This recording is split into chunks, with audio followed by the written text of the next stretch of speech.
Hi guys, and welcome to a new episode on this channel. Today we're back in the car, just like day 2. And today we will be talking about this Natalie Babbitt's Tuck Everlasting. And it's going to be a pretty bumpy ride. So, let's get started on it. Now, what is this Tuck Everlasting about? First of all, Tuck Everlasting, it talks about tucks. And there's this woman, a girl, called Winnie. Her real name is Winifred Foster Jackson. And it starts from when she was 10 years old. She was like kidnapped from the Tucks. She was like, I hate you guys, until she heard their story. Turns out about their survival. They marked tree for tea, and then they gone for camping, and then they found a place to live.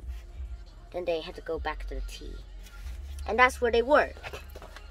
Then this Tuck Everlasting, it's just a lot, if you ask me. There was not a lot of action inside the story, but however, there was one kind of thing that happened here. First of all, there was a yellow man, a businessman who was a stranger with a yellow suit. It was like, I know, once the girl was gone, Winnie was gone, her parents were like, where is she? And started to worry. And this was what happened. First of all, the man in yellow said, I know where your girl is, but you'll have to give me all your land for exchange. And sign this piece of paper. And yeah, that's what happened. Land was given. The yellow businessman tried to go to Winnie and tried to take her forcefully, and then the Tucks banged him on the head, made him kind of look like dead. And Winnie's like, yay, Dad, we won't be able, then we won't have to give away the land. Yay. Or so she thought. Then the mother who banged the man was like put into jail.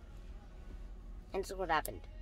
Her sons broke her out of jail. They ran away. They ran out of town. And inside this book, in the epilogue, they returned to town where it used to be the 3 years after a fire that had struck in. They found out that Winnie died just like 2 years ago, as I know, and that they're like, yeah, let's just leave town. And I left town forever. Now I'm saying here that a lot of things in this episode and in this book is that Tuck Everlasting is not that legal. First of all, the kidnapping, well, I guess you can call it kidnapping in some terms. I mean, look at this. They kidnapped a girl without permission, or took a girl without permission.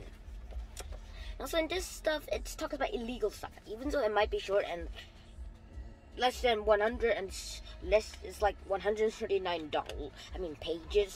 It's like not that cool, but however, the action parts, I mean, it's really cool. Natalie Babbitt has been able to exaggerate a lot of stuff into meaningfulness, and also I had to break down the exaggerations. However, even at the exaggerations, I've been able to picture the story in my head. Like all the other novels, you always seem to lose your time inside this novel and think of it. Think of the pictures, the action, like you're creating your own movie or something like that inside your own head. And yeah, that's basically it.